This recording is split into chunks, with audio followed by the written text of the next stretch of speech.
Assalamualaikum Sobat Islam Trending, semoga kita semua diberi kesehatan dan rezeki yang melimpah. Kali ini kita akan menceritakan kisah tentang Abu Nawas. Pada suatu hari di kerajaan yang dipimpin oleh Raja Harun al-Rasyid telah terjadi huru-hara. Rakyatnya tidak lagi mendapat ketenangan seperti biasanya karena telah terjadi penculikan dan pembunuhan yang misterius. Raja dan para prajuritnya akhirnya mengetahui bahwa huru-hara tersebut bukan datang dari musuh, namun dari dalam istana sendiri yang diotaki oleh para menterinya. Namun, Raja sangat kesulitan untuk mencari siapa yang bersekongkol terhadap tindakan penculikan dan pembunuhan tersebut karena dia melihat bahwa para menterinya semuanya taat kepadanya. Dari itu, dipanggillah Abu Nawas sebagai penasehat yang cerdas memiliki segudang cara dalam menyelesaikan masalah. Akhir-akhir ini aku sangat gelisah. Terjadi kekacauan di sana-sini, sepertinya ada orang kepercayaanku yang hendak mencoba menghancurkan kerajaanku. Apa ada yang salah dengan kepemimpinanku? Tanya Baginda kepada Abu Nawas. Ampun beribu ampun Baginda. Apa yang bisa hamba lakukan untuk membantu? Tanya Abu Nawas. Begini wahai Abu Nawas, berilah cara kepadaku untuk menguji kesetiaan para menteriku, pinta Baginda Raja. Baiklah Paduka, berilah hamba waktu sehari saja agar bisa memikirkan caranya, ujar Abu Nawas. Abu Nawas pun kembali ke rumahnya setelah Baginda memberinya waktu sehari. Setiba di rumah, Abu Nawas mulai berpikir keras mencari cara menyelesaikan masalah yang sedang dihadapi Baginda. Malam pun semakin larut, tidak sadar ia pun tertidur lelap karena kelelahan berpikir seharian. Keesokan harinya ketika hendak menunaikan salat subuh, tanpa sengaja ia menemukan sehelai sorban yang berbau tidak sedap. Sorban itu memang telah lama tidak dicuci oleh istrinya. Dari situlah Abu Nawas menemukan sebuah cara jitu untuk masalah Baginda. Setelah siap menunaikan salat, di pagi buta Abu Nawas langsung bergegas menuju istana kerajaan untuk menghadap Baginda Raja dengan membawa serta sorban yang sudah bau tadi. Abu Nawas pun menceritakan ide yang baru saja ia temukan. Ide tersebut adalah memanfaatkan sorban yang sudah dibawa serta ia meminta Baginda Raja untuk bersandiwara seolah telah memiliki sorban sakti. Baginda Raja pun setuju dan melakukan yang diminta Abu Nawas. Maka dibuatlah rencana untuk mengumpulkan seluruh menterinya. Semua menteri berkumpul di pendapa istana sesuai perintah Raja. Di hadapan para menteri itu, Baginda Raja mengatakan bahwa ia telah mendapat hadiah berupa sorban sakti hasil pemberian dari kerajaan lain. Sedang salah satu kesaktian sorban itu adalah bisa menentukan masa depan kerajaan di masa yang akan datang. Lalu Baginda pun berseru, "Wahai para menteriku, bantulah aku untuk menentukan masa depan negeri ini." Seru Raja. "Bagaimana caranya wahai Baginda?" tanya salah seorang menteri. "Masing-masing dari kalian, coba ciumlah sorban hadiah ini secara bergantian. Apabila berbau wangi, maka kerajaan ini akan damai, abadi, sentosa. Namun, apabila bau yang tercium busuk, maka kerajaan ini tidak akan lama lagi akan segera runtuh." Jelas Baginda. Baginda pun memasuki sebuah ruangan, di mana para menteri akan bergiliran satu persatu dipanggil ke ruangan Baginda untuk mencium sorban sakti tersebut. Setelah semuanya telah mendapatkan giliran, maka dikumpulkanlah kembali para menteri-menterinya. "Bagaimana baunya?" tanya Raja. "Sorban ini baunya sangat harum. Niscaya kerajaan ini akan damai abadi," jawab menteri pertama. Menteri kedua dan ketiga menjawab sama dengan menteri pertama. Intinya adalah mereka berusaha untuk membuat rajanya senang. Giliran menteri keempat dan kelima angkat bicara. Di luar dugaan, menteri keempat dan kelima ini mengatakan bahwa sorab sakti tersebut baunya busuk dan menyengat hidung. Mendengar penyataan menteri keempat dan kelima itu, Baginda Raja akhirnya membuka rahasia bahwa sorban yang dikiranya sakti tersebut adalah milik Abu Nawas yang sudah usang dan tidak dicuci lama sekali. Kini aku tahu siapa di antara kalian yang selama ini telah berkhianat kepadaku.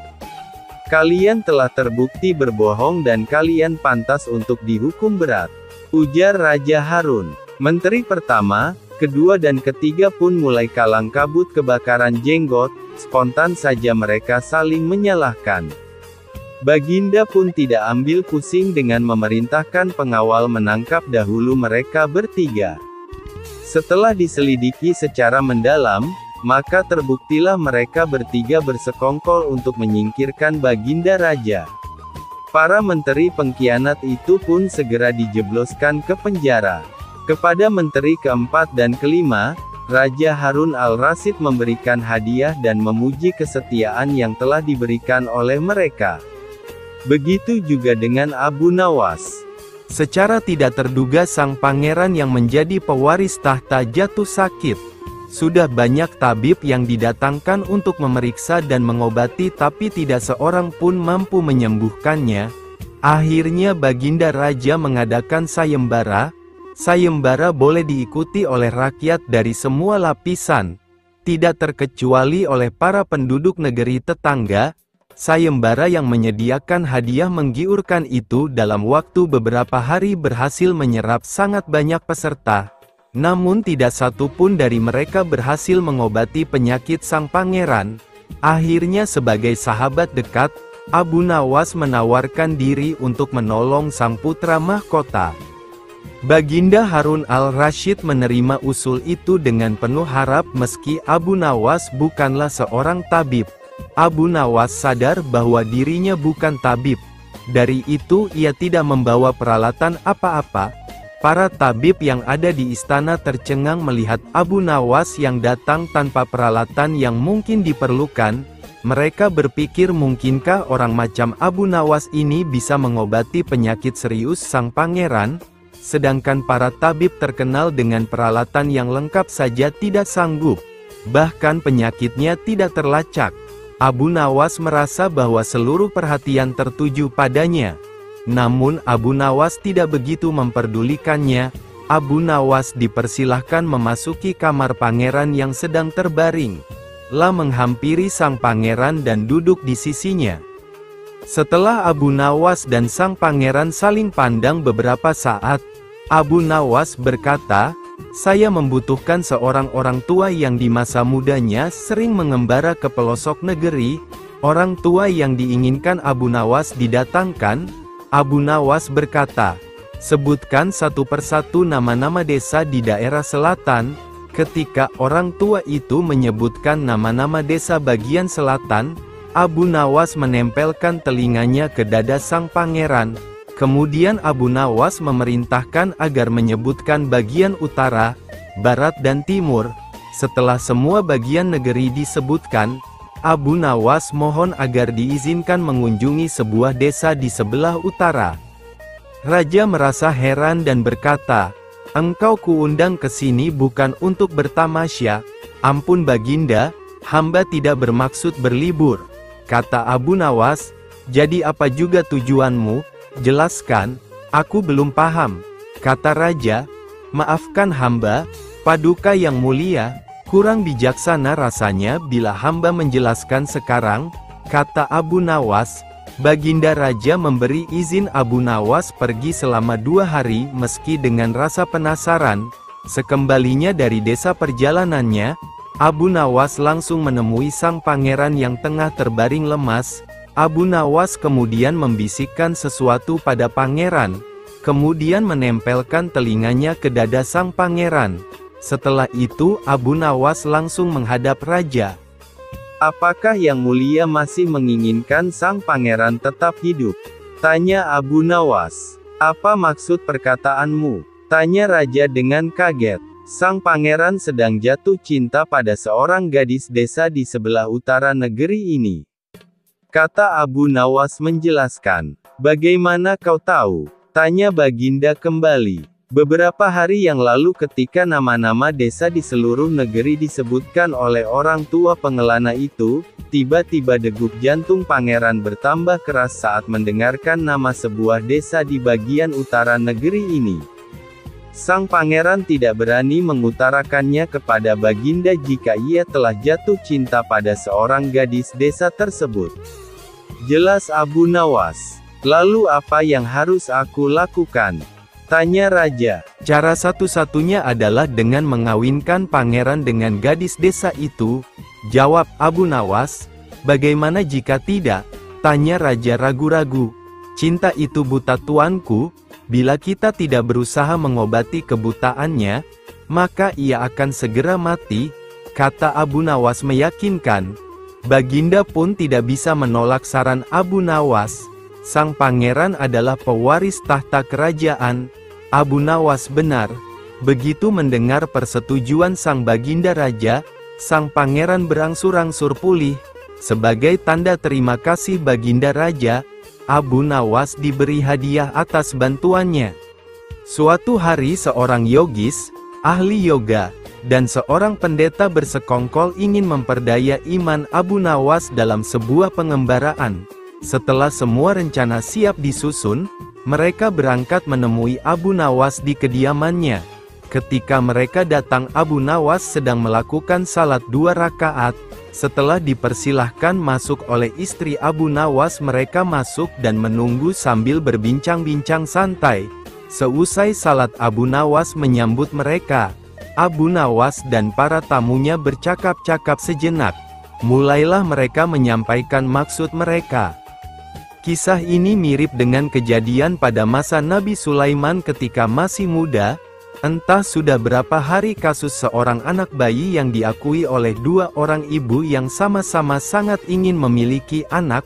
Hakim pun rupanya mengalami kesulitan memutuskan dan menentukan perempuan yang menjadi ibu bayi itu sebenarnya. Kasus ini sudah berlarut-larut tanpa ada keputusan yang jelas. Hakim akhirnya menghadap Baginda Raja untuk meminta bantuan. Baginda pun turun tangan. Baginda memakai taktik rayuan. Baginda berpendapat mungkin dengan cara-cara yang amat halus salah satu wanita itu ada yang mau mengalah. Tetapi kebijaksanaan Baginda Raja Harun al-Rasyid justru membuat kedua perempuan makin mati-matian saling mengaku bahwa bayi itu adalah anaknya. Baginda pun putus asa. Wahai Abu Nawas, kami berdua sebenarnya ingin mengajak engkau melakukan pengembaraan suci. Kalau engkau tidak keberatan, bergabunglah bersama kami, kata ahli yoga, dengan senang hati. Lalu kapan rencananya? Tanya Abu Nawas polos. Besok pagi, kata pendeta.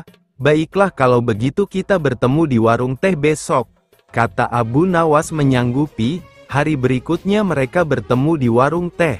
Setelah semua berkumpul, mereka pun mulai berangkat. Di tengah perjalanan mereka mulai diserang rasa lapar. Akan tetapi mereka tidak punya apa-apa untuk dimakan. Dan sesuai kesepakatan sebelumnya, mereka juga tidak boleh sarapan sebelum berangkat. Mengingat tak ada cara-cara lain lagi yang bisa diterapkan, Baginda pun berpikir mungkin perlu memanggil Abu Nawas meminta bantuannya. Abu Nawas hadir menggantikan hakim. Abu Nawas tidak menjatuhkan putusan pada hari itu, melainkan menunda sampai hari berikutnya. Semua yang hadir yakin Abu Nawas pasti sedang mencari akal seperti yang biasa dilakukan. Padahal penundaan itu hanya disebabkan oleh hal lain, yaitu seorang algojo yang harusnya masuk dalam taktik Abu Nawas tidak berada di tempat. Keesokan hari sidang pengadilan diteruskan lagi. Abu Nawas memanggil algojo dengan pedang di tangan. Abu Nawas memerintahkan agar bayi itu diletakkan di atas meja. Apa yang akan kau perbuat terhadap bayi itu? Kata kedua perempuan itu saling memandang. Karena dari awal mereka memang sudah sepakat untuk tidak membawa bekal, maka satu-satunya cara untuk menghilangkan rasa lapar adalah dengan mencari derma. Hai Abu Nawas, bagaimana kalau engkau saja yang mengumpulkan derma guna membeli makanan untuk kita bertiga? Karena kami akan mengadakan kebaktian. kata pendeta. Tanpa banyak bicara Abu Nawas berangkat mencari dan mengumpulkan derma dari rumah satu ke rumah lain. Setelah derma terkumpul, Abu Nawas membeli makanan yang cukup untuk 3 orang. Abu Nawas kembali ke pendeta dan ahli yoga dengan membawa makanan. Karena sudah tidak sanggup menahan rasa lapar, Abu Nawas berkata, "Mari segera kita bagi makanan ini sekarang juga." "Jangan sekarang, kami sedang berpuasa," kata ahli yoga. "Tetapi aku hanya menginginkan bagianku saja, sedangkan bagian kalian terserah pada kalian," kata Abu Nawas menawarkan jalan keluar. "Aku tidak setuju, kita harus seiring seirama dalam berbuat apapun," kata pendeta. "Betul, aku pun tidak setuju karena waktu makanku besok pagi aku baru akan berbuka," kata ahli yoga. "Bukankah aku yang engkau jadikan alat pencari derma dan derma itu sekarang telah kutukar dengan makanan ini? Sekarang kalian tidak mengizinkan aku mengambil bagian sendiri. Padahal aku sudah sangat lapar dan lelah demi kalian, kenapa kalian tidak menghargai itu?" kata Abu Nawas mulai merasa jengkel. Namun begitu pendeta dan ahli yoga tetap bersikeras tidak mengizinkan Abu Nawas mengambil bagian yang menjadi haknya. Meski Abu Nawas sudah terlihat sangat lapar ditambah lelah karena disuruh mencari derma, Abu Nawas pun terus berusaha meyakinkan kawan-kawan agar mengizinkan ia memakan bagiannya. Tetapi mereka tetap saja menolak. Abu Nawas benar-benar merasa jengkel dan marah. Namun Abu Nawas tidak memperlihatkan sedikit pun kejengkelan dan kemarahannya. "Bagaimana kalau kita mengadakan perjanjian?" kata pendeta kepada Abu Nawas. "Perjanjian apa?" tanya Abu Nawas. Tolong jangan dibelah bayi itu, biarlah aku rela bayi itu seutuhnya diserahkan kepada perempuan itu," kata perempuan kedua. Abu Nawas tersenyum lega. Pemilik sebenarnya bayi tersebut sudah diketahui. Abu Nawas segera mengambil bayi itu dan langsung menyerahkan kepada perempuan kedua. Abu Nawas minta agar perempuan pertama dihukum sesuai dengan perbuatannya, karena tidak ada ibu yang tega menyaksikan anaknya disembelih, apalagi di depan mata. Baginda Raja merasa puas terhadap keputusan Abu Nawas. Sebagai rasa terima kasih, Baginda memberikan sejumlah hadiah atas bantuannya yang sangat berguna. "Kita adakan lomba, barang siapa di antara kita bermimpi paling indah, maka ia akan mendapat bagian yang terbanyak, yang kedua lebih sedikit, dan yang terburuk akan mendapat paling sedikit," pendeta itu menjelaskan. Abu Nawas setuju. La tidak memberi komentar apa-apa. Ia sudah tahu jika itu memang akal bulus yang sudah mereka rencanakan untuk menjebaknya. Dan yang jelas mereka pasti tidak akan mengakui tentang kehebatan mimpi Abu Nawas nantinya. Oleh sebab itu ia pun mulai memikirkan jalan keluarnya. Hari pun mulai malam, embun mulai turun ke bumi, pendeta dan ahli yoga mengantuk dan tidur. Karena perut lapar Abu Nawas tidak bisa tidur. La hanya berpura-pura tidur. Setelah merasa yakin kawan-kawan sudah terlelap, Abu Nawas menghampiri makanan yang sudah dibeli tadi. Tanpa berpikir 2 kali Abu Nawas langsung melahap habis bersama makanan bagian kawan-kawan hingga tidak tersisa sedikit pun. Setelah merasa kekenyangan Abu Nawas baru bisa tidur. Keesokan hari mereka bangun hampir bersamaan. Ahli yoga dengan wajah berseri-seri langsung bercerita, "Tadi malam aku bermimpi memasuki sebuah taman yang mirip sekali dengan nirvana. Aku merasakan kenikmatan yang belum pernah kurasakan sebelumnya dalam hidup ini." Pendeta mengatakan bahwa mimpi ahli yoga benar-benar menakjubkan, betul-betul luar biasa. Kemudian giliran pendeta menceritakan mimpinya. "Aku seolah-olah menembus ruang dan waktu. Dan ternyata memang benar. Aku secara tidak sengaja berhasil menyusup ke masa silam di mana pendiri agamaku hidup.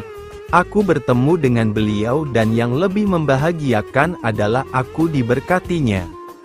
Ahli yoga juga memuji-muji kehebatan mimpi pendeta. Abu Nawas hanya diam.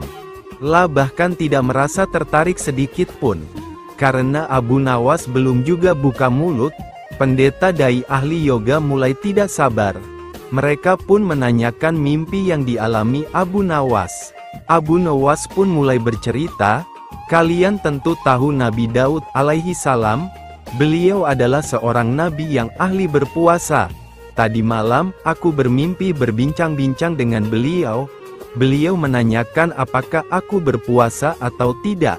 Aku katakan aku berpuasa karena aku memang tidak makan sejak dini hari. Kemudian beliau menyuruhku segera berbuka karena hari sudah malam. Tentu saja aku tidak berani mengabaikan perintah beliau. Aku segera bangun dari tidur dan langsung menghabiskan makanan itu," kata Abu Nawas tanpa perasaan bersalah sedikit pun. Sambil menahan rasa lapar yang menyayat-nyayat, pendeta dan ahli yoga saling berpandangan satu sama lain. Mau tidak mau mereka harus mengakui kehebatan mimpi Abu Nawas, meski dengan rasa lapar yang sangat mencekam dan perasaan menyesal yang amat sangat karena telah berani mempermainkan Abu Nawas. Suatu hari, Baginda Raja Harun al-Rasyid sedang berpikir keras di atas singgasananya. Ia sedang memikirkan cara untuk menjebak Abu Nawas dalam sebuah kesalahan, sehingga ia dapat memberi hukuman pada Abu Nawas. Rencana ini dilakukan bukan tanpa alasan. Sudah beberapa kali Abu Nawas telah membuatnya malu di depan para pejabat kerajaan. Berlatar belakang dendam inilah akhirnya Raja hendak membuat jebakan terhadap Abu Nawas dan berharap Abu Nawas gagal menghadapi jebakan tersebut. Ketika cara sudah ditemukan, segala sesuatu pun mulai dipersiapkan. Abu Nawas lalu diundang dalam sebuah jamuan makan bersama para petinggi negeri. Ketika semua tamu undangan sudah berhadir termasuk sang target si Abu Nawas, Baginda pun mulai bertanya, "Wahai Abu Nawas, di depan mejaku itu ada sepanggang daging ayam yang lezat dan enak dilahap, tolong segera ambilkan." Perintah Baginda. Abu Nawas keheranan dengan perintah Baginda, karena tidak biasanya ia disuruh mengambilkan makanan raja. Mungkin ini jebakan, sepertinya aku harus waspada, pikir Abu Nawas. Ia pun menuruti perintah Baginda. Setelah mengambil ayam panggang tersebut, Abu Nawas kemudian bermaksud memberikannya langsung kepada Baginda sesuai perintah. Namun, Baginda belum langsung menerimanya. Akan tetapi ia kembali berkata, "Abu Nawas, di tangan kamu ada sepotong ayam panggang lezat, silahkan dinikmati." Segera Abu Nawas melaksanakan perintah Baginda. Akan tetapi begitu ia hendak menyantap ayam panggang tersebut, tiba-tiba Baginda kembali menyela, "Tapi ingat Abu Nawas, dengarkan dulu petunjuknya.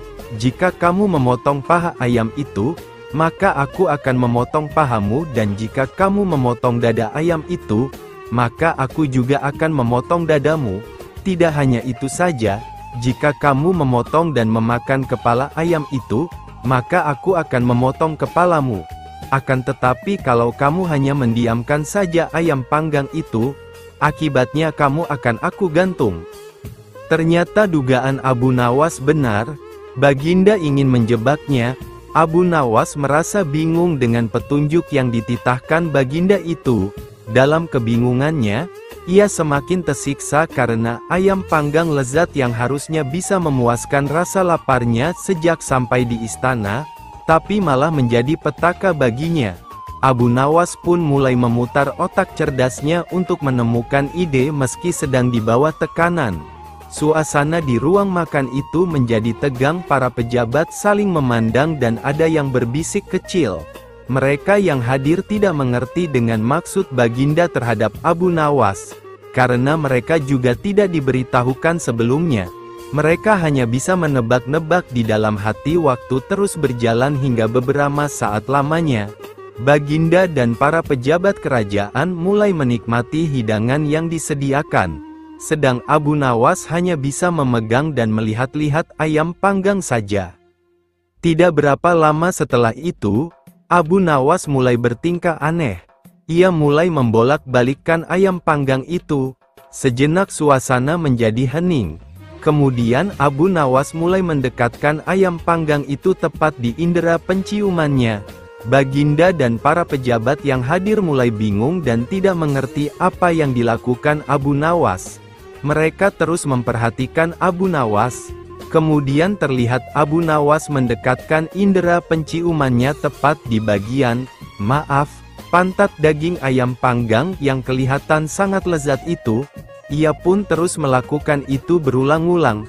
Kemudian tiba-tiba ia berkata, "Jika saya harus memotong paha ayam ini, maka Baginda akan memotong pahaku.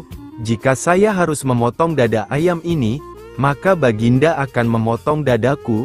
Jika saya harus memakan dan memotong kepala ayam ini, Baginda akan memotong kepalaku, dan jika aku diam saja maka aku akan digantung. Tetapi coba lihat sekarang, yang saya lakukan adalah mencium pantat ayam ini," kata Abu Nawas. "Apa maksudmu, wahai Abu Nawas?" tanya Baginda. "Maksud hamba adalah jika hamba melakukan demikian maka Baginda juga akan membalasnya demikian. Layaknya ayam ini, nah, saya hanya mencium pantat ayam panggang ini saja, maka Baginda juga harus mencium pantat ayam panggang ini pula," jelas Abu Nawas. Sontak saja penjelasan Abu Nawas itu membuat suasana yang tegang menjadi tampak tidak menentu. Para pejabat yang hadir menahan tawa, karena takut dihukum raja.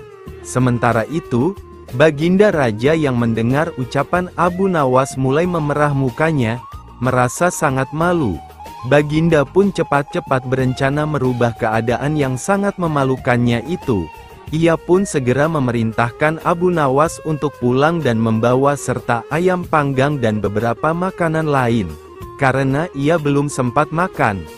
"Wahai Abu Nawas, cepat pulanglah, jangan sampai aku berubah pikiran," kata raja. Abu Nawas pun segera pamit pulang beserta ayam panggangnya. Setibanya di rumah, ia mengundang beberapa tetangganya untuk makan bersama menikmati ayam panggang yang tadi hampir saja menjadi petaka baginya. Pada suatu hari, Baginda Raja memanggil Abu Nawas menghadap ke istana. Seperti biasanya Baginda ingin menguji kecerdikan Abu Nawas sejauh mana ia bisa lolos dari hukuman Baginda. Sesampainya Abu Nawas menghadap, Baginda mulai bertitah, "Hai, Abu Nawas, aku menginginkan 6 ekor lembu berjenggot dan pandai bicara. Aku ingin engkau mendatangkan mereka dalam waktu seminggu. Jika gagal, aku akan menggantungmu," kata Baginda mengancam. Tidak ada pilihan lain bagi Abu Nawas selain menyanggupinya. "Baiklah, Tuanku Syah Alam, hamba junjung tinggi titah Tuanku," jawab Abu Nawas. Baginda mengira kali ini Abu Nawas pasti akan celaka, karena tidak akan ada lembu berjenggot dan pandai bicara. Setelah menerima titah Baginda, Abu Nawas memohon diri untuk pamit pulang ke rumah. Sesampainya di rumah, Abu Nawas mulai memeras otaknya untuk mencari jalan keluar. Berhari-hari ia terus di dalam rumah, tapi belum juga mendapatkan cara yang pas untuk masalah seperti itu. Hingga tibalah di pagi ke-7 yang merupakan saat-saat yang mendebarkan. Akan tetapi Abu Nawas tidak ambil pusing karena semalam ia sudah menemukan cara yang jitu untuk mengganti hukumannya yang mengancam nyawa menjadi hadiah besar. Setelah selesai mandi dan sarapan, Abu Nawas pun berangkat menuju pasar. Tujuannya adalah mencari 6 ekor lembu yang pandai bicara. Sesampainya di pasar, di tengah kerumunan orang tiba-tiba ia berteriak, "Hai orang-orang muda, hari ini hari apa?" tanya Abu Nawas. Sontak pandangan semua mengarahkan padanya. Abu Nawas pun mulai menanyai mereka satu persatu. Namun dari sekian banyak orang yang menjawab, sebagian besar dari mereka tidak bisa menjawab dengan benar. Abu Nawas pun memperlihatkan kegeramannya pada orang-orang yang tidak bisa menjawab tadi. Begitu saja tidak bisa menjawab. "Kalau begitu, mari kita menghadap Sultan Harun al-Rasyid, untuk mencari tahu kebenaran yang sesungguhnya." Karena merupakan salah seorang kepercayaan Baginda Raja, Mereka pun menuruti Abu Nawas untuk menghadap Baginda Raja. Abu Nawas memilih 6 orang di antara mereka yang paling bodoh untuk dihadapkan pada Baginda. Pendapa istana sudah dipenuhi oleh warga masyarakat ingin menyaksikan kehebatan atau nasib malang Abu Nawas jika nantinya gagal menjalani titah paduka raja. Pucuk dicinta ulam pun tiba. Abu Nawas yang dinanti-nanti sudah sampai dan segera menyembah paduka bersama 6 orang berjenggot. Baginda pun merasa sudah tidak sabar kemudian bertanya, "Hai Abu Nawas, mana lembu berjenggot yang pandai bicara itu?" Tanpa banyak bicara, Abu Nawas pun menunjuk ke 6 orang yang dibawanya itu. "Mohon ampun Baginda, inilah mereka." "Hai Abu Nawas, apa maksudmu menunjuk pada mereka? Siapa mereka?" tanya Baginda kembali. "Ya, Baginda, tanyalah pada mereka sendiri hari apa sekarang," jawab Abu Nawas. Baginda Raja pun mencoba bertanya sesuai saran Abu Nawas. Ketika Sultan mulai bertanya, mereka pun memberikan jawaban berbeda-beda. Abu Nawas lalu berkata, "Jika mereka manusia, tentunya tahu hari ini hari apa. Bagaimana jika Baginda menanyakan hari yang lain? Akan tambah pusinglah mereka. Manusia atau hewankah mereka ini? Inilah lembu berjenggot yang pandai bicara itu, tuanku," kata Abu Nawas yang sontak membuat tawa penonton pecah seketika. Dan kembali mau tidak mau Abu Nawas telah lolos dari ancaman hukuman. Maka dari itu dengan sepantasnya Sultan pun memberikan hadiah 2000 dinar kepada Abu Nawas. Pada suatu malam sang raja sangat murka melihat pekerjaan pengawal kerajaan yang tidak beres. Setelah diselidiki, ternyata para pengawal itu sedang mabuk-mabukan dan tertangkap basah oleh Baginda Raja. "Wahai pengawalku semua, sudah sering aku peringatkan agar engkau jangan mabuk-mabukan," ujar Baginda.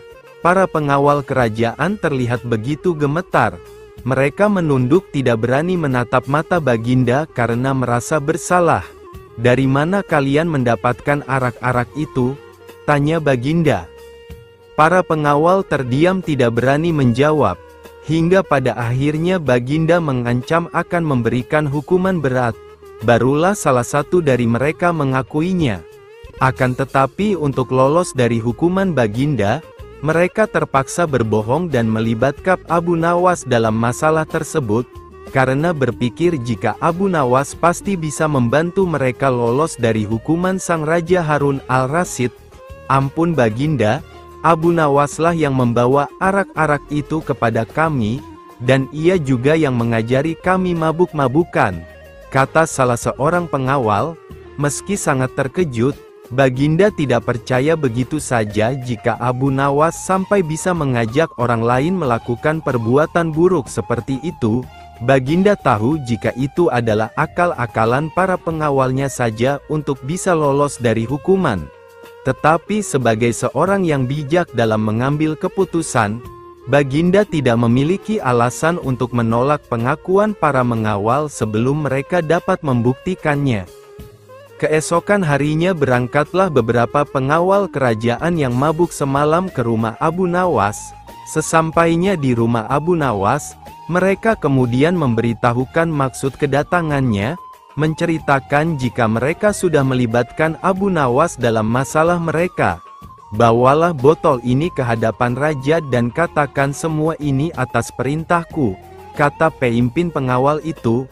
"Tunggu dulu, dengan minuman arak ini, aku pasti akan dihukum oleh raja," kata Abu Nawas.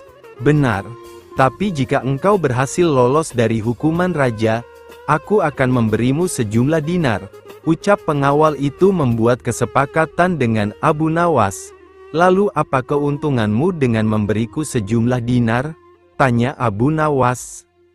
"Jika engkau lolos dari hukuman raja, maka kami semua juga akan lolos. Gunakanlah kecerdasanmu untuk meyakinkan raja," jawab pengawal itu. Akhirnya Abu Nawas bersedia menerima kesepakatan tersebut. Dengan memegang sebotol arak berwarna merah, ia menghadap Baginda Raja Harun. "Wahai Abu Nawas, apa yang engkau pegang itu?" tanya Baginda Raja. "Ini susu Baginda, rasanya enak sekali," jawab Abu Nawas dengan gugup. "Oh ya, bagaimana mungkin air susu berwarna merah? Bukankah susu berwarna putih bersih?" kata Baginda keheranan sambil mengambil botol yang dipegang Abu Nawas. "Betul Baginda, semula air susu ini berwarna putih bersih." Saat melihat Baginda yang gagah rupawan, ia tersipu-sipu malu, dan menjadi merah merona, jawab Abu Nawas yang mencoba mengambil hati Raja Harun dengan menyebutnya seorang rupawan. Mendengar kata-kata Abu Nawas, Baginda kemudian tertawa meninggalkan Abu Nawas. Baginda Raja Harun al-Rasyid sebenarnya tahu bahwa yang di dalam botol itu adalah arak dan Abu Nawas tidak bersalah. Namun karena penyampaian Abu Nawas yang membanggakan hati, Baginda tidak memberikan hukuman kepada Abu Nawas dan juga para pengawal. "Baiklah, untuk kalian semua aku maafkan. Akan tetapi jika kalian ulangi lagi, maka hukumannya akan berlipat ganda," titah sang raja pada para pengawal. Akhirnya Abu Nawas pun mendapatkan hadiah sejumlah dinar dari para pengawal sesuai kesepakatan, karena telah berhasil melaksanakan tugasnya. Kecerdikan Abu Nawas memang sudah tidak diragukan lagi. Bahkan ketika Raja Harun al-Rasyid menghadapi masalah, tidak segan-segan Abu Nawas dipanggil sebagai salah seorang kepercayaannya yang paling bisa diandalkan untuk menyelesaikan berbagai masalah. Suatu hari, di negeri Baghdad, digelarlah acara hajatan besar. Sang Raja Harun al-Rasyid pun berniat merayakan pesta ulang tahun kerajaan bersama-sama dengan seluruh rakyatnya. Pada hari yang telah ditunggu tiba, rakyat Baghdad dikumpulkan di depan pendapa istana. Raja Harun sang penguasa berdiri dan berpidato di depan rakyatnya. "Wahai rakyatku yang tercinta, hari ini kita akan mengadakan pesta ulang tahun kerajaan. Aku akan memberi hadiah kepada para fakir miskin. Aku juga akan memberikan pengampunan kepada para tahanan di penjara dengan mengurangi hukuman menjadi setengah dari sisa hukumannya," seru Baginda kepada rakyatnya. Mendengar pidato sang raja, tentu saja rakyat Baghdad bersukaria.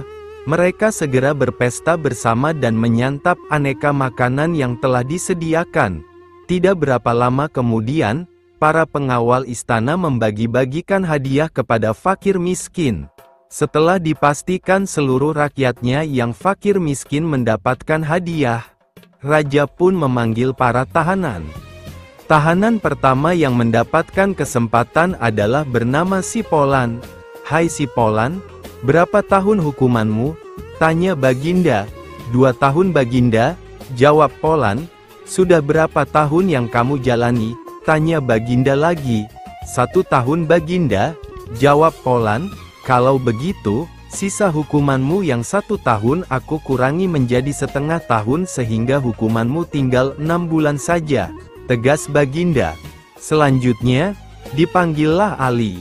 "Berapa tahun hukumanmu Ali?" tanya Baginda. Dengan wajah sedih, Ali menjawab, "Mohon ampun Baginda, hamba dihukum seumur hidup," jawab Ali. Mendengar jawaban Ali tersebut, Baginda menjadi bingung harus menjawab apa untuk mengurangi hukuman Ali. Di tengah kebingungannya, raja yang terkenal bijaksana ini teringat dengan akan Abu Nawas. Akhirnya, dipanggillah Abu Nawas. Tidak berapa lama kemudian, Abu Nawas yang turut serta dalam pesta ulang tahun kerajaan menghampiri sang raja yang sedang kebingungan itu. "Abu Nawas, aku ada masalah mengenai hadiah pengampunan bagi Ali. Dia dihukum seumur hidup, sedangkan aku berjanji akan memberikan pengampunan setengah dari sisa hukumannya. Padahal aku tidak tahu sampai umur berapa Ali akan hidup. Sekarang aku minta nasihatmu, bagaimana caranya memberi pengampunan kepada Ali dari sisa hukumannya?" Jelas Baginda Raja. Mendengar penuturan Baginda, Abu Nawas pun ikut bingung. Dia berpikir, apa bisa mengurangi umur seseorang? padahal dia sendiri tidak tahu sampai kapan umurnya. Hamba minta waktu Baginda, ujar Abu Nawas. Baginda pun akhirnya memberikan waktu sehari semalam saja untuk Abu Nawas, tidak boleh lebih. Jadi, besok pagi Abu Nawas harus memberikan jawabannya. Sesampainya di rumah, Abu Nawas pun berpikir keras untuk menemukan pemecahan masalah tersebut. Dia tidak bisa tidur karena selalu kepikiran akan hal itu. Namun, selang beberapa waktu, terlintaslah sebuah solusi di benaknya akan permasalahan tersebut.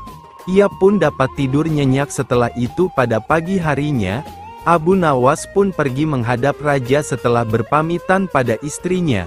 Sesampai di istana, ia langsung menghadap Baginda dan berkata, "Hamba sudah mendapatkan cara untuk memecahkan masalah si Ali. Baginda, begini Baginda, sebaiknya si Ali ini berada di luar penjara dan bisa bebas selama 1 hari, lalu pada esoknya, dia dimasukkan lagi ke dalam penjara selama 1 hari pula. Lusa juga demikian, sehari bebas, sehari di penjara, begitu berlangsung terus selama umur si Ali itu," jelas Abu Nawas. Mendengar penuturan Abu Nawas, Baginda Raja tersenyum. "Engkau memang pandai Abu Nawas. Kalau begitu, kamu juga akan aku beri hadiah uang 100 dirham, ujar Baginda.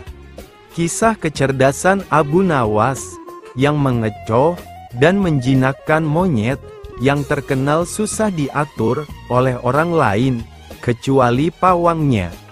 Akan tetapi, pada saat Abu Nawas tengah berada di depan tanah lapang yang sering digunakan penduduk untuk mengadakan hajatan, tiba-tiba langkah kakinya terhenti dengan adanya kerumunan massa yang begitu banyak.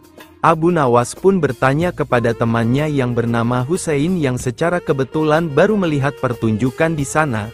"Ada pertunjukan apa di sana?" tanya Abu Nawas. "Pertunjukan keliling yang melibatkan monyet ajaib," jawab Husain. "Apa maksudmu dengan monyet ajaib?" tanya Abu Nawas. "Monyet tersebut bisa mengerti bahasa manusia dan yang lebih menakjubkan lagi, monyet itu hanya mau tunduk kepada pemiliknya saja," jelas Husain. Ancaman Abu Nawas kepada monyet.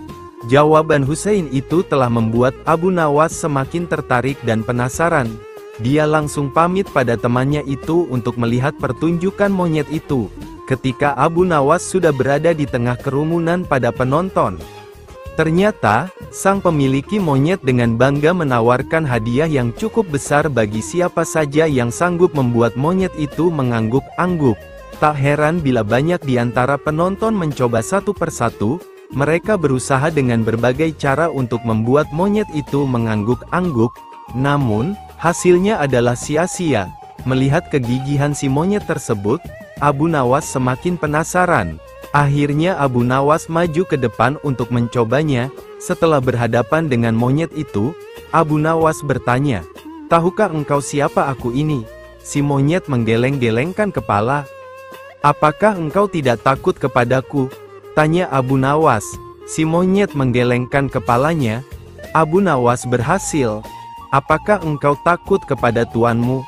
tanya Abu Nawas memancing dan si monyet mulai ragu. "Bila engkau tetap diam, maka aku akan laporkan kepada tuanmu," ancam Abu Nawas kepada monyet. Seketika itu juga, si monyet yang pada dasarnya hanya takut kepada tuannya, secara spontan saja mengangguk-anggukkan kepala. Hore! Sontak saja para penonton bersorak karena ada orang yang mampu membuat si monyet mengangguk-anggukkan kepala. Karena keberhasilan Abu Nawas tersebut, maka ia telah mendapatkan hadiah berupa uang yang lumayan banyak. Di lain pihak, si pemilik monyet memukuli monyetnya dengan sebatang kayu karena malu terhadap pertunjukan itu. Abu Nawas akan dihukum pancung. Cita-cita atau obsesi menghukum Abu Nawas sebenarnya masih bergolak. Namun Baginda merasa kehabisan akal untuk menjebak Abu Nawas. Seorang penasihat kerajaan kepercayaan Baginda Raja menyarankan agar Baginda memanggil seorang ilmuwan ulama yang berilmu tinggi untuk menandingi Abu Nawas. Pasti masih ada peluang untuk mencari kelemahan Abu Nawas. menjebak pencuri harus dengan pencuri, dan ulama dengan ulama. Baginda menerima usul yang cemerlang itu dengan hati bulat. Setelah ulama yang berilmu tinggi berhasil ditemukan, Baginda Raja menanyakan cara terbaik menjerat Abu Nawas. Ulama itu memberitahu cara-cara yang paling jitu kepada Baginda Raja. Baginda Raja setuju. Wajah Baginda tidak lagi muruna. Apalagi ulama itu menegaskan bahwa ramalan Abu Nawas tentang takdir kematian Baginda Raja sama sekali tidak mempunyai dasar yang kuat. Tiada seorang pun manusia yang tahu kapan dan di bumi mana ia akan mati, apalagi tentang ajal orang lain. Ulama andalan Baginda Raja mulai mengadakan persiapan seperlunya untuk memberikan pukulan fatal bagi Abu Nawas. Siasat pun dijalankan sesuai rencana. Abu Nawas terjebak ke pangkuan siasat sang ulama. Abu Nawas melakukan kesalahan yang bisa menghantarnya ke tiang gantungan atau tempat pemancungan. Benarlah peribahasa yang berbunyi sepandai-pandai tupai melompat pasti suatu saat akan terpeleset. Kini, Abu Nawas benar-benar mati kutu. Sebentar lagi ia akan dihukum mati karena jebakan sang ilmuwan ulama. Benarkah Abu Nawas sudah keok? Kita lihat saja nanti. Banyak orang yang merasa simpati atas nasib Abu Nawas, terutama orang-orang miskin dan tertindas yang pernah ditolongnya. Namun derai air mata para pecinta dan pengagum Abu Nawas tak akan mampu menghentikan hukuman mati yang akan dijatuhkan. Baginda Raja Harun al-Rasyid benar-benar menikmati kemenangannya. Belum pernah Baginda terlihat seriang sekarang. Keyakinan orang banyak bertambah mantap. Hanya satu orang yang tetap tidak yakin bahwa hidup Abu Nawas akan berakhir setragis itu, yaitu istri Abu Nawas. Bukankah Allah Azza wa Jalla lebih dekat daripada urat leher? Tidak ada yang tidak mungkin bagi Allah yang maha gagah. Dan kematian adalah mutlak urusannya. Semakin dekat hukuman mati bagi Abu Nawas, orang banyak semakin resah. Tetapi bagi Abu Nawas malah sebaliknya. Semakin dekat hukuman bagi dirinya, semakin tenang hatinya. Malah Abu Nawas nampak setenang air danau di pagi hari. Baginda Raja tahu bahwa ketenangan yang ditampilkan Abu Nawas hanyalah merupakan bagian dari tipu dayanya, tetapi Baginda Raja telah bersumpah pada diri sendiri bahwa beliau tidak akan terkecoh untuk kedua kalinya. Sebaliknya Abu Nawas juga yakin, selama nyawa masih melekat maka harapan akan terus menyertainya. Tuhan tidak mungkin menciptakan alam semesta ini tanpa ditaburi harapan-harapan yang menjanjikan. Bahkan dalam keadaan yang bagaimanapun gentingnya, keyakinan seperti inilah yang tidak dimiliki oleh Baginda Raja dan ulama itu. Seketika suasana menjadi hening. Sewaktu Baginda Raja memberi sambutan singkat tentang yang akan dilaksanakan hukuman mati atas diri terpidana Abu Nawas. Kemudian tanpa memperpanjang waktu lagi Baginda Raja menanyakan permintaan terakhir Abu Nawas. Dan pertanyaan inilah yang paling dinanti-nantikan Abu Nawas. Adakah permintaan yang terakhir? Ada paduka yang mulia? Jawab Abu Nawas singkat. Sebutkan, kata Baginda. Sudilah kiranya hamba diperkenankan memilih hukuman mati yang hamba anggap cocok wahai Baginda yang mulia. Minta Abu Nawas. Baiklah, kata Baginda menyetujui.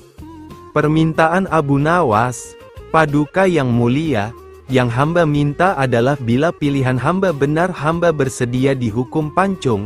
Tetapi jika pilihan hamba dianggap salah maka hamba dihukum gantung saja. Kata Abu Nawas memohon, engkau memang orang yang aneh. Dalam saat-saat yang amat genting pun engkau masih sempat bersenda gurau. Tetapi ketahuilah bagiku segala tipu muslihatmu hari ini tak akan bisa membawamu kemana-mana. Kata Baginda sambil tertawa, hamba tidak bersenda gurau paduka yang mulia. Kata Abu Nawas bersungguh-sungguh. Baginda malah terpingkal-pingkal. Belum selesai Baginda Raja tertawa-tawa, Abu Nawas berteriak dengan nyaring, hamba minta dihukum pancung." Semua yang hadir kaget. Orang banyak belum mengerti mengapa Abu Nawas membuat keputusan begitu. Tetapi kecerdasan otak Baginda Raja menangkap sesuatu yang lain. Sehingga tawa Baginda, yang semula berderai-derai mendadak terhenti. Kening Baginda berkenyit mendengar ucapan Abu Nawas. Baginda Raja tidak berani menarik kata-katanya karena disaksikan oleh ribuan rakyatnya. Beliau sudah terlanjur mengabulkan Abu Nawas menentukan hukuman mati yang paling cocok untuk dirinya. Kini kesempatan Abu Nawas membela diri. "Baginda yang mulia, hamba tadi mengatakan bahwa hamba akan dihukum pancung. Kalau pilihan hamba benar maka hamba dihukum gantung. Tetapi di manakah letak kesalahan pilihan hamba sehingga hamba harus dihukum gantung? Padahal hamba telah memilih hukuman pancung." Seolah kata Abu Nawas memaksa Baginda Raja dan ulama itu tercengang. Benar-benar luar biasa otak Abu Nawas ini. Rasanya tidak ada lagi manusia pintar selain Abu Nawas di negeri Baghdad ini. "Abu Nawas, aku mengampunimu. Tapi sekarang jawablah pertanyaanku ini. Berapa banyakkah bintang di langit?" "Oh, gampang sekali tuanku. Lia."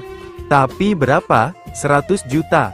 100 miliar? Tanya Baginda. "Bukan tuanku. Cuma sebanyak pasir di pantai." "Kau ini, bagaimana bisa orang menghitung pasir di pantai? Bagaimana pula orang bisa menghitung bintang di langit? Hahaha, kau memang penggeli hati, kau adalah pelipur laraku.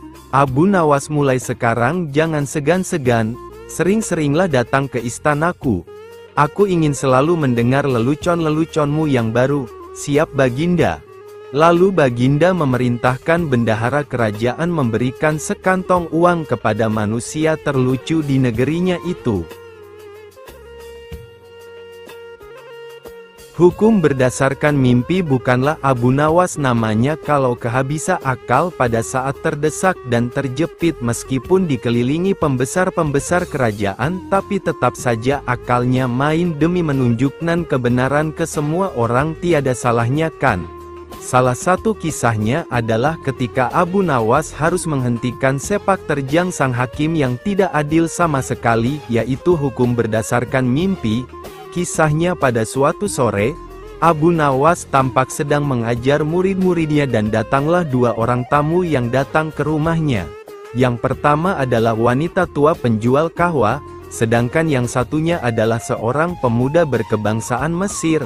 Wanita tua itu berkata hanya beberapa kata saja kemudian diteruskan oleh pemuda Mesir. Setelah mendengar pengaduan mereka, Abu Nawas menyuruh murid-muridnya untuk menutup kitab mereka. "Sekarang pulanglah kalian dan ajaklah teman-teman kalian datang kepadaku pada malam hari ini sambil membawa cangkul, penggali, kapak dan martil serta batu," ujar Abu Nawas. Meskipun para murid merasa heran dengan perintah gurunya, namun mereka tetap patuh dengan perintah sang guru. Pada malam harinya mereka datang ke rumah Abu Nawas dengan membawa peralatan yang diminta sang guru untuk merusak rumah, lalu Abu Nawas memerintahkan mereka merusak rumah Tuan Kadi yang baru saja terpilih. Abu Nawas juga menegaskan bahwa mereka harus merobohkan rumah tersebut, bahkan kalau ada yang menghalangi haruslah mereka lawan. Setelah mendapatkan arahan dari Abu Nawas, para muridnya langsung menuju rumah Tuan Kadi. Mereka menghancurkan rumah Tuan Kadi dengan kalap. Masyarakat sekitar yang melihat ulah mereka merasa heran dan mereka tidak berani mencegah sama sekali. Melihat rumahnya dirusak, Tuan Kadi marah besar namun tak berdaya. "Siapa yang menyuruh kalian merusak rumahku?" "Guru kamu, Tuan Abu Nawas," jawab mereka sambil merobohkan rumahnya hingga benar-benar rata dengan tanah. "Dasar Abu Nawas provokator, orang gila, besok pagi aku akan melaporkannya kepada Baginda," teriak Tuan Kadi penuh amarah. Benar, pada keesokan harinya Tuan Kadi mengadukan kejadian malam itu sehingga Abu Nawas dipanggil agar segera menghadap raja. Baginda Raja menanyakan apa alasan Abu Nawas melakukan perusakan tersebut. Namun bukan Abu Nawas jika tidak memiliki jawaban yang unik, karena mimpi dijelaskan oleh Abu Nawas bahwa dia melakukan pengerusakan karena beberapa hari yang lalu bermimpi dan di dalam mimpi tersebut, Tuan Kadi memintanya untuk merusak rumahnya karena ingin rumah yang baru. Lalu sang raja menanyakan bagaimana Abu Nawas dapat hukum hanya berdasarkan mimpi saja.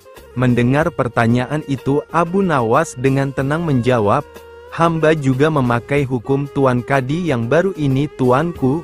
Mendengar perkataan Abu Nawas, seketika wajah Tuan Kadi menjadi pucat.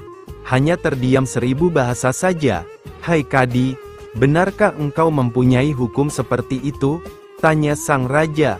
Tapi Tuan Kadi tiada menjawab. Wajahnya nampak pucat dan tubuhnya gemetaran karena takut. Kemudian Abu Nawas diminta